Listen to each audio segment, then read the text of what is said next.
పెద్దపల్లి పెద్దపల్లి నియోజకవర్గం ఇప్పుడు ప్రతిష్టాత్మకంగా మారింది. ఇటు కాంగ్రెస్ కానీ అటు బీఆర్ఎస్ కానీ. మరోవైపు సర్వేలలో కొప్పుల ఈశ్వరుడు దూసుకుపోతా ఉన్నాడు. ఒక విధంగా సౌమ్యుడు, అదే విధంగా సీనియర్ లెజిస్లేటర్, గతంలో మరి మంత్రిగా చేసిండు, విప్గా చేసిండు, అనేక సార్లు ఎమ్మెల్యేగా ఎంపికైండు. మరి సౌమ్యుడిగా పేరుంది, వివాద రహితుడిగా పేరున్నది. అదేవిధంగా ప్రజా సమస్యల కోసం తక్షణం స్పందించే గుణం ఉన్నది. అదేవిధంగా స్థానికంగా 24 గంటలు ప్రజలకు అందుబాటులో ఉంటాడు. ఆయన ధర్మపురి నియోజకవర్గం నుంచి పోటీ చేసి గెలిచినప్పటికీ కూడా ఆయనకు రామగుండం సొంత నియోజకవర్గం లాగా ఉంటుంది. అదేవిధంగా పెద్దపల్లిలో ఆయన జన్మించిన స్థలం, ఈ మూడు కూడా ఆయనకు సొంతం ఉంటాయి. అదేవిధంగా మంత్రికి సంబంధించి ఆయనకు ప్రత్యక్ష సంబంధాలు ఉన్నాయి.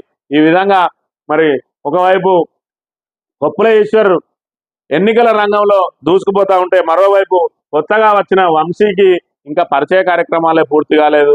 మరోవైపు ఆగర్భ శ్రీమంతుడు భూగర్భ కార్మికుడికి మధ్య పోటీ అని చెప్పి సింగరేణి బిడ్డగా జనంలోనే కొప్పుల ఈశ్వర్ ఆయన భార్య పేరిట ఉన్న ఆస్తుల విలువ 5.22 కోట్లు, స్నేహలత పేరిట 1,74,00,000 అప్పులు, పారాషూట్లో దిగిన గడ్డం వంశీ తండ్రి తాత కాడు, ఆయన భార్య పేరిట 22.61 లక్షల కోట్ల స్థిర చరాస్తులు, హైదరాబాద్ తో పాటు ఇతర రాష్ట్రాల్లో విలువైన భూములు. ఇద్దరిని పోల్చి చూస్తున్న నియోజకవర్గ ప్రజలు గుణవంతునికి ధనవంతునికి పోటీ జరుగుతున్నాయనే అభిప్రాయాలు. అజాత శత్రువు కొప్పులకు అనుభవం లేని గడ్డం వంశీకి కీర్తనలను బేరీజ్ చేస్తున్న వైనం. ఏదైతే పెద్దపల్లి నియోజకవర్గం ఉన్నదో, మరి ఆ పెద్దపల్లి నియోజకవర్గంలో వెంకటస్వామి కుటుంబం తన గుత్తా ఆధార్గా మరి వాళ్ళ అడ్డాగా చేస్తున్న పరిస్థితి మనం గమనించవచ్చు. అదేవిధంగా ఏదైతే వెంకటస్వామి కొడుకు వివేక్ కొడుకు గడ్డం వంశీ 3 తరాలు కూడా మరి పెద్దపల్లి సీటు కోసం తీవ్ర ప్రయత్నాలలో ఎప్పటికప్పుడు చేస్తూ మరి ఇప్పుడు వంశీ కూడా టికెట్ సాధించిన విషయాన్ని మనం గమనించవచ్చు. అదేవిధంగా పెద్దపల్లి పార్లమెంటు పరిధిలో 7 అసెంబ్లీ నియోజకవర్గాలు ఉంటే అందులో 4 ఎస్సీలకు రిజర్వ్ ఉన్నాయి, 3 అసెంబ్లీ స్థానాలు. అదేవిధంగా పెద్దపల్లి ఎంపీ స్థానం కూడా 4 రిజర్వ్లు ఉంటే అందులో 3 కూడా వీళ్ళ కుటుంబమే పాగా వేసుకొని ఉన్నది. ఒకవైపు వినోద్ బెల్లంపల్లి నుంచి, వివేక్ చెన్నూరు నుంచి పెద్దపల్లి ఎంపీగా మరి వంశీకృష్ణ 4 స్థానాలు ఉంటే 3 కూడా వాళ్ళే కైవసం చేసుకున్నారు. ఇటు ఏదైతే మరి ఆగర్భ శ్రీమంతులుగా ఉన్నారో వాళ్ళందరూ కూడా దళితులకు సంబంధించిన ఎస్సీ రిజర్వేషన్ ను ఆక్యుపై చేసుకుంటున్నారు. ఈ విధంగా ఎవరైతే వీళ్ళ కుటుంబం నుంచి పిల్లను ఎస్సీ సామాజిక వర్గానికి ఇయ్యరు, అదేవిధంగా ఎస్సీ సామాజిక వర్గం నుంచి పిల్లను వీళ్ళు చేసుకోరు, కానీ ఎస్సీ రిజర్వేషన్ మాత్రం వీళ్ళకి కావాలి. మరి ఇంత దేశంలోనే పేరెన్నిక గల మరి ధనవంతుల కుటుంబం మరి నెంబరు 10 లోపు సంఖ్య ఉంటుంది వాళ్ళది ధనవంతులలో. మరి అలాంటి వారు ఏదైతే మరి రిజర్వ్ లేని స్థానం, జనరల్ స్థానం నుంచి పోటీ చేయొచ్చు కదా. గతంలో సర్వే సత్యనారాయణ లాంటి వాళ్ళు మల్కాజ్గిరి నుంచి పోటీ చేసి గెలిచిన పరిస్థితి.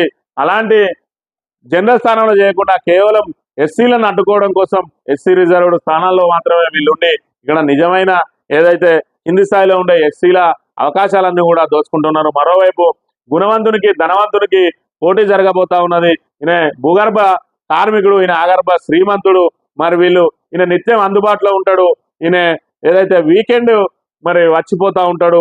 అదేవిధంగా గతంలో వివేక్ వెంకటస్వామి కూడా నియోజకవర్గం వైపు చూడలేదు. అదేవిధంగా ఈయన బిజినెస్ కార్యకలాపాల్లో తేలిపోతాడు. ఆయన కేవలం హోదా కోసం మాత్రమే పోటీ చేస్తున్నాడు తప్ప ప్రజా సమస్యల పరిష్కారం కోసం కాదు.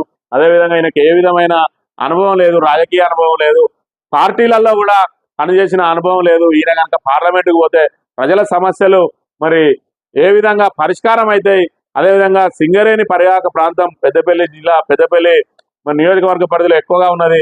మరి సింగరేణి కార్మికుల సమస్యలు తెలిసిన కొప్పుల ఈశ్వర్ను కనుక మరి ఎంపీగా గెలిపిస్తేనే మరి కార్మికులందరికీ కూడా మంచి జరిగే అవకాశం ఉంటుంది.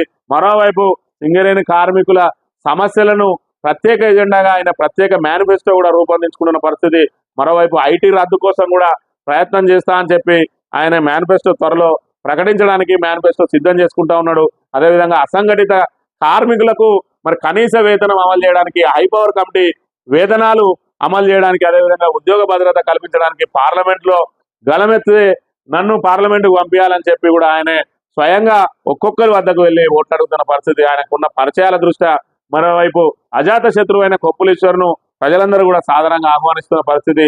ఈ పరిస్థితులలో కేవలం మరి తాత పేరు తండ్రి పేరు చెప్పి ఓట్లాడుకునే వడ్డే మన గడ్డం వంశీకి, అదేవిధంగా మరి అజాత శత్రువు కొప్పుల ఈశ్వర్కు, ధనవంతునికి అదేవిధంగా గుణవంతునికి భూగర్భ కార్మికునికి ఆగర్భ శ్రీమంతునికి మధ్య జరుగుతున్నది. ఒకవైపు మరి గతంలో వివేక్ మీద పోటీ చేసిన సమయంలో బాల్క సుమన్ మరి చెమట సుక్కకు చెంటు సుక్కకు పోటీ అని చెప్పిండు. మరి ఇక్కడ పెద్దపల్లి ప్రజలందరూ కూడా చెమట సుక్క వైపే నిలిచిన పరిస్థితిని మనం గమనించవచ్చు. ఈ రోజు కూడా భూగర్భ కార్మికునికి ఆగర్భ శ్రీమంతునికి మళ్ళీ ఆయన కొడుకు పోటీ పడతా ఉన్నాడు. ఇప్పుడు కూడా ఆయనకు పరాభవం తప్పదని చెప్పి ఇక్కడ జిల్లా వ్యాప్తంగా కూడా వార్తలు వినవస్తున్న పరిస్థితిని మనం గమనించవచ్చు. ఇది ఈ రోజు మార్నింగ్ న్యూస్. తిరిగి రేపు కలుద్దాం. Thank you very much.